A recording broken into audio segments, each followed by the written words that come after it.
पुरानी पेंशन की बहाली के मुद्दे पर आंदोलित सरकारी कर्मचारियों की तरफ से राष्ट्रीय राजधानी दिल्ली में किए गए व्यापक आंदोलन की बदौलत प्रधानमंत्री नरेंद्र मोदी को झुकने के लिए मजबूर होना पड़ रहा है। आपको बता दें कि पुरानी पेंशन की बहाली के मुद्दे पर आंदोलित सरकारी कर्मचारियों ने जहां यूनिफाइड पेंशन स्कीम और नेशनल पेंशन स्कीम को सिरे से वापस करने की मांग रखी, तो दूसरी तरफ सरकारी कर्मचारियों ने अपने आंदोलन के जरिए एक बार फिर से बड़ा शक्ति प्रदर्शन भी किया है। अब माना जा रहा है कि 30 नवंबर तक प्रधानमंत्री नरेंद्र मोदी को यूनिफाइड पेंशन स्कीम को लेकर के एक निर्णायक फैसला करना पड़ेगा, क्योंकि पुरानी पेंशन की बहाली के मुद्दे पर आंदोलित सरकारी कर्मचारियों और उनके प्रतिनिधियों ने साफ कर दिया है कि उन्हें यूनिफाइड पेंशन स्कीम में कोई सुधार नहीं चाहिए और न ही नेशनल पेंशन स्कीम में कोई सुधार चाहिए। सीधे तौर पर पुरानी पेंशन की बहाली के मुद्दे पर आंदोलित सरकारी कर्मचारियों के प्रतिनिधियों ने साफ कहा कि आप लोग एनपीएस और यूपीएस दोनों वापस ले लीजिए और सरकारी कर्मचारियों को ओपीएस दे दीजिए। तो कुल मिलाकर के यह है कि पुरानी पेंशन की बहाली के मुद्दे पर आंदोलित सरकारी कर्मचारियों ने 25 नवंबर 2025 को राष्ट्रीय राजधानी दिल्ली में पहुंच करके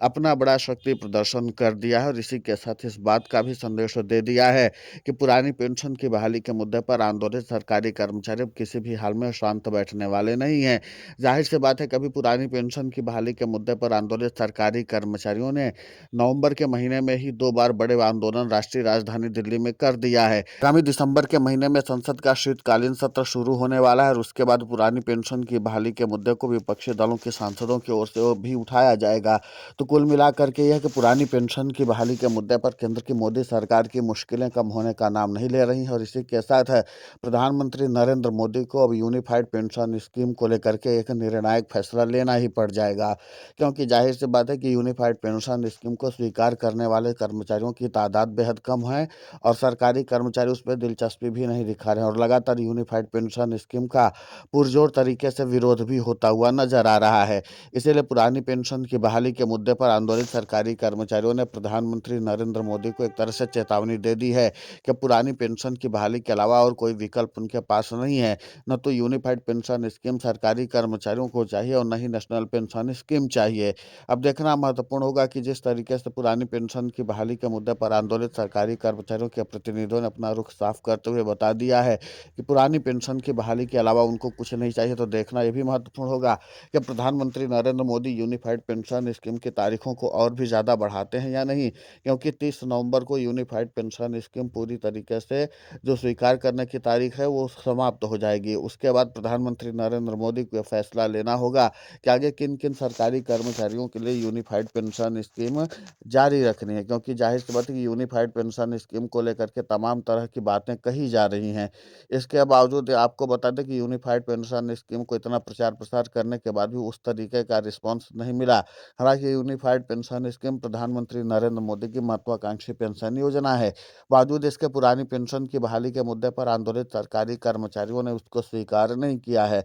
और इस बात का साफ संदेश दे दिया कि यूनिफाइड पेंशन स्कीम से सरकारी कर्मचारियों का भविष्य सुधर भी नहीं सकता, बल्कि उनके भविष्य पर खतरा ही मंडराएगा। अब देखना महत्वपूर्ण होगा कि जिस तरीके से पुरानी पेंशन की बहाली के मुद्दे पर आंदोलित सरकारी कर्मचारियों ने एक तरह से प्रधानमंत्री नरेंद्र मोदी को झुकने के लिए अब मजबूर कर दिया है, क्योंकि दोनों ही पेंशन प्रणाली पर सरकारी कर्मचारियों ने बट्टा लगाना शुरू कर दिया है और इसके नाते से सरकार के पास कोई रास्ता भी अब सूझ नहीं रहा है। पुरानी पेंशन की बहाली के मुद्दे पर आंदोलित सरकारी कर्मचारियों को संबोधित करते हुए एनएमओपीएस के राष्ट्रीय अध्यक्ष और अटेवा के प्रदेशाध्यक्ष विजय कुमार बंधु ने साफ तौर पर इस बात का संदेश दिया कि पुरानी पेंशन की बहाली के मुद्दे पर सरकारी कर्मचारी अब आर या पार की लड़ाई लड़ने के लिए तैयार हैं। हम सड़क से लेकर के संसद तक हर जगह पर लड़ाई लड़ेंगे और केंद्र की मोदी सरकार की तानाशाही को खुली चुनौती देते हुए उन्होंने कहा कि हम सरकार की तानाशाही से डरने वाले भी नहीं हैं। तो कुल मिलाकर के सड़क से लेकर के संसद तक लड़ाई अब जो पुरानी पेंशन की बहाली के मुद्दे पर शुरू हो चुकी है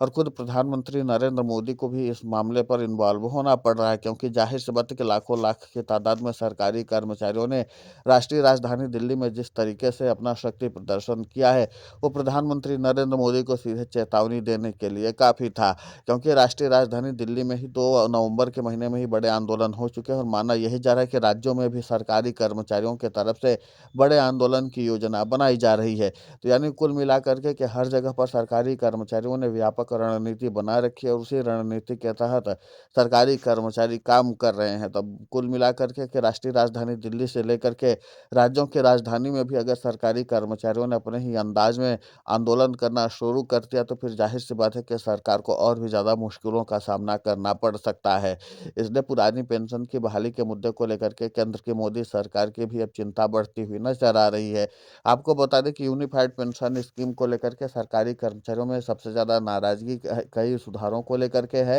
लेकिन उन कई सुधारों को भी केंद्र की मोदी सरकार ने कभी भी गंभीरता से नहीं लिया है। अब पुरानी पेंशन की बहाली का मुद्दा जो है वो पूरी तरीके से केंद्र की मोदी सरकार के लिए गले की फांस बनता हुआ नजर आ रहा है और प्रधानमंत्री नरेंद्र मोदी को भी अब इस मामले पर अगर निर्णायक फैसला नहीं लिया तो भी फिर प्रधानमंत्री नरेंद्र मोदी को आगे बड़ा खामियाजा भुगतना पड़ सकता है, क्योंकि यूनिफाइड पेंशन स्कीम आने के बाद सरकारी कर्मचारियों को, खासकर वो सरकारी कर्मचारी जो सरकार के प्रति सहानुभूति रखते थे, उनको भी ज़्यादा अब यहाँ पर निराशा हाथ लगी है। इसीलिए पुरानी पेंशन की बहाली के मुद्दे पर सरकारी कर्मचारियों की एकजुटता भी काफ़ी ज़्यादा बढ़ गई है और इसीलिए आपको बता दें कि सीआरपीएफ के जवानों से लेकर के अन्य सरकारी कर्मचारियों में भी अब असंतोष साफ तौर पर देखने को मिला है और इसीलिए पुरानी पेंशन की बहाली का मुद्दा एक बार फिर से नए सिरे से चर्चा का विषय बना हुआ। अब देखना महत्वपूर्ण होगा कि जिस तरीके से पुरानी पेंशन की बहाली के मुद्दे पर सरकारी कर्मचारियों ने अपना प्रभाव राष्ट्रीय राजधानी दिल्ली में दिखाया है और उसके बाद प्रधानमंत्री नरेंद्र मोदी की टेंशन बढ़ी है,